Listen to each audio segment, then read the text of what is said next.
भाई आज के इस वीडियो में हम बात करेंगे टाटा के, या मैं कहूँ पूरे ही एक इंडिया के एक ऐसी लेजेंड गाड़ी के बारे में जिसे भाई जाना जाता है दबंगई के लिए, जिसे जाना जाता है भौकाल के लिए। और आज भी इस गाड़ी की जो एक वैल्यू है, जो एक भाई प्यार इस गाड़ी को किया जाता है भारतीयों के द्वारा, वो अलग ही लेवल है।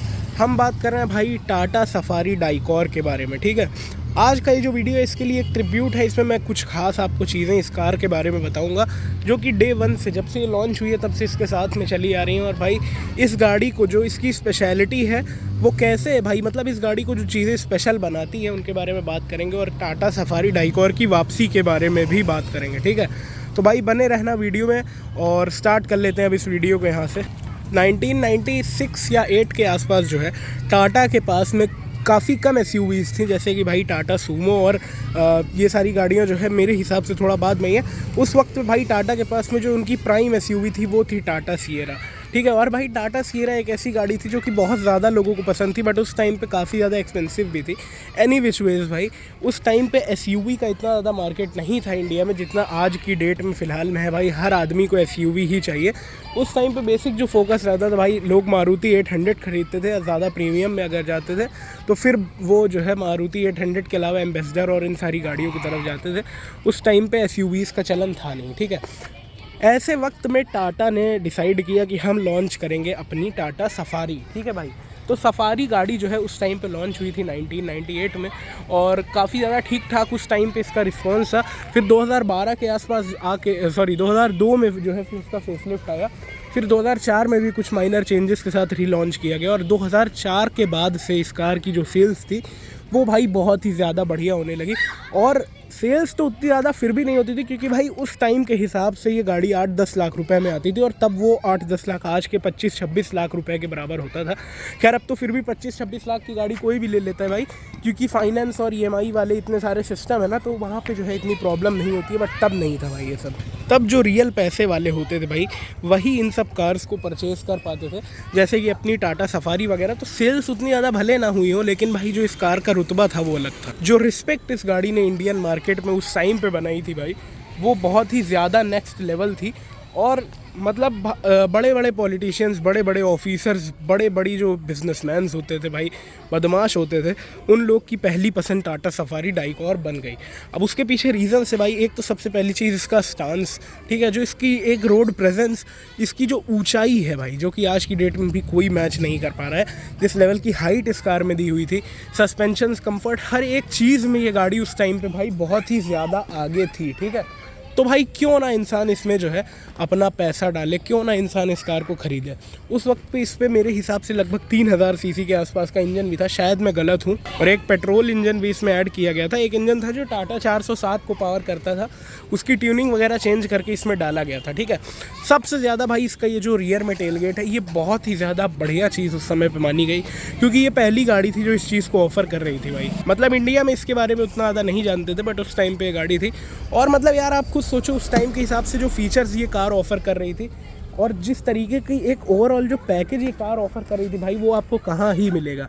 मतलब आप खुद सोच के देखो भाई, पावर, परफॉर्मेंस, रोड प्रेजेंस, उसके अलावा भाई इतना सारा स्पेस, कंफर्ट, हर एक चीज़ इस कार को लेके चलने वाले का जो एक नाम है, वो भाई हर एक चीज़ ये गाड़ी आपको दे रही थी। और उस वक्त पे इसके जैसी दूसरी कोई गाड़ी थी नहीं। हालांकि फिर भाई 2004-05 के बाद में जो है महिंद्रा स्कॉर्पियो ने अपना धीमे धीमे मार्केट बनाना स्टार्ट कर दिया था, लेकिन फिर भी आगे बढ़ते बढ़ते भी भाई 2014-15 तक भी जिस लेवल की जगह टाटा सफारी डाइकॉर की थी लोगों के मन में, उस तरीके की फ़ैन फॉलोइंग, उस तरीके की भाई प्रेजेंस, उस तरीके का एक रुतबा, दबदबा महिंद्रा स्कॉर्पियो 2014-15 तक नहीं बना पाई। फिर भाई आती है टाटा सफारी स्टॉर्म, जो कि एक लेजेंडरी गाड़ी भाई नहीं बोली जा सकती उतनी ज़्यादा जितनी डाइकॉर मानी जाती है। उसके पीछे रीज़न ये है भाई कि उस टाइम तक जो है महिंद्रा की जो स्कॉर्पियो थी उसने अपनी जगह बहुत ज़्यादा पक्की कर ली थी इंडियन मार्केट में। अभी उसके बारे में भी मैं बात करूंगा कि क्यों कर लिया था, पर भाई सफारी स्टॉर्म जो गाड़ी थी वो भी काफ़ी ज़्यादा बढ़िया थी, एक तरीके से डाइकॉर का ही जो सक्सेसर है वो। तो भाई वो जो डाइकॉर की कैरेक्टरिस्टिक्स थी उसको लेकर के आगे चल ज़रूर रही थी, है ना। मतलब भाई भाई कंफर्ट हो गया, माइलेज तो खैर था ही नहीं कभी, कंफर्ट हो गया, परफॉर्मेंस हो गई, उसके अलावा कैपेबिलिटीज़ हो गई, इन सारी चीज़ों को लेके चल रही थी भाई आगे। तो काफ़ी सारा प्यार जो है लोगों ने सफारी स्टॉर्म को भी दिखाया। अब ये कार अगर आपको मैं अंदर से दिखाऊँ तो काफ़ी आइकॉनिक, इसमें यहाँ पे सफारी क्लॉक दी हुई है भाई, मतलब सफारी की जो ये क्लॉक है बहुत ज़्यादा आइकॉनिक मानी जाती है। उसके अलावा भाई इसमें कई सारी ऐसी चीज़ें हैं जो कि आपको बाकी गाड़ियों में उस वक्त पे नहीं मिलती थी, जैसे इसमें फॉलो मी होम हेडलैम्प्स का फीचर आता है भाई। उसके अलावा all 4 power Windows with 1 touch down function, heated ORVMs जो कि आज की भी 90% कार्स में नहीं आता है भाई इस बजट में। और मतलब अब और मैं आपको क्या बताऊं भाई, रियर फॉग लैम्प्स भी हैं इस कार में, है ना, जो कि मतलब इतने ज़्यादा भाई ऐसे फीचर्स नहीं थे, इलेक्ट्रिकली एडजस्टेबल ORVMs। तो ये सारी चीज़ें तब के टाइम में भाई बहुत ज़्यादा मायने रखती थी। आज की डेट में आप भले कहो कि ये तो 8-10 लाख की गाड़ियों में भी चीज़ें आ रही हैं। हीटेड ORVMs की बात नहीं कर रहा हूँ मैं, जैसे ऑल 4 1 टच पावर विंडोज़, और उसके अलावा में जो अपना फॉलो मी होम हेडलैम्प्स हो गया, है ना, या तो फिर जो अपना इलेक्ट्रिकली एडजस्टेबल ORVMs हो गया। बट तब के टाइम पे भाई ये सारे फीचर्स बहुत ही ज़्यादा वैल्यूड थे, मतलब बहुत ज़्यादा इन चीज़ों की इज्जत की गई, और इसीलिए भाई सफारी का मार्केट जो है वो बढ़ता ही चला गया, और आज की डेट में इस कार की वैल्यू है। अब बात करते हैं कि भाई इसका डाउनफॉल शुरू कैसे हुआ। ठीक है भाई, ये गाड़ी भाई लगभग 95% चीज़ें जो थी उसके मामले में हमेशा से आगे रही है, ठीक है, लेकिन जो 5% चीज़ें थी वो कहाँ फंस जाती थी वो मैं आपको बताता हूँ। और महिंद्रा स्कॉर्पियो अगर थोड़ा लेट में आती या ना आती ना भाई, तब तो मैं बता रहा हूँ कि इस कार की आज की डेट में भाई कोई रीस ही ना होती, चाहे जितनी SUVs वो निकालते रहते कोई बात ही ना बैठती वहाँ पे। तो इस कार का भाई जो नंबर 1 नेगेटिव था वो थी इसकी रिलायबिलिटी के इश्यूज़। ठीक है, मतलब जो टाटा का इंजन है भाई 2.2 डाइकॉर, ये इतना बड़ा इंजन है भाई, और इसी वजह से जो है इसका जो मेंटेनेंस है वो काफ़ी ज़्यादा खतरनाक है। उसके अलावा सफारी को इसलिए भी जाना जाता है कि ये बहुत जगह बंद हो जाती है ना, मतलब इस टाइप से जाना जाता था क्योंकि काफ़ी सारे ब्रेकडाउन्स होते थे भाई, तो इसलिए समझते थे कि यार सफारी जो है वो कभी बंद हो सकती है, इसमें रिलायबिलिटी के इश्यूज़ हैं। हालांकि चलती रहती है भाई, ऐसी कोई दिक्कत नहीं, लेकिन हाँ मेंटेनेंस इसका बहुत ज़्यादा हाई है, सर्विस कॉस्ट इसकी ज़्यादा थी।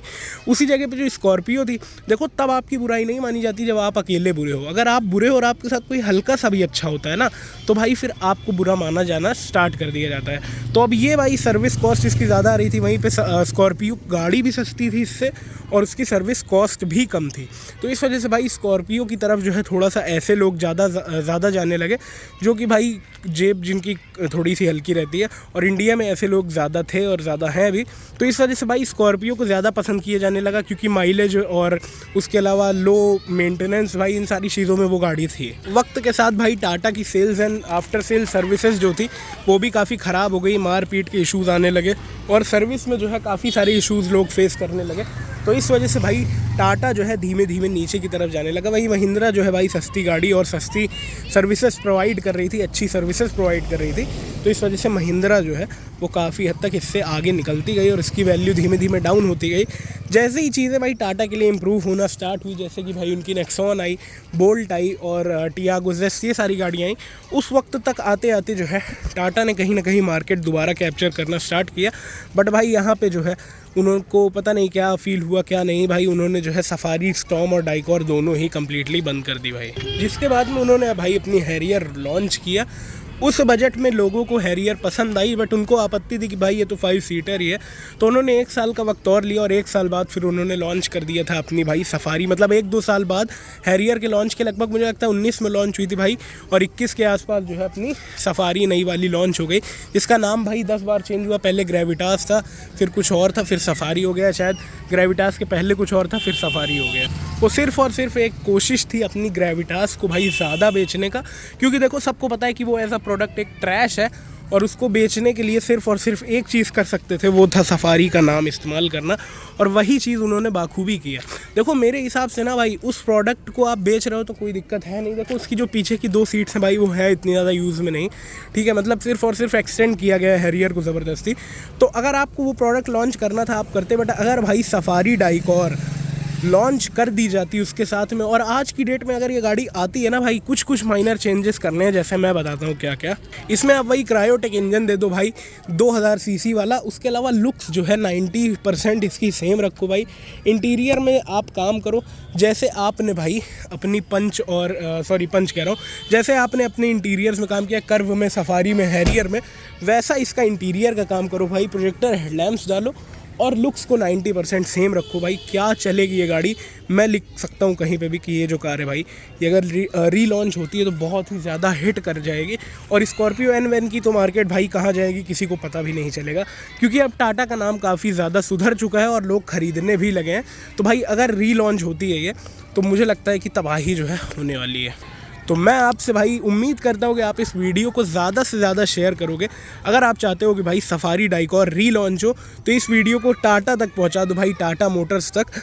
और भाई कमेंट्स में बताना कि आपको क्या लगता है, सफारी को रीलॉन्च करा जाना चाहिए या नहीं।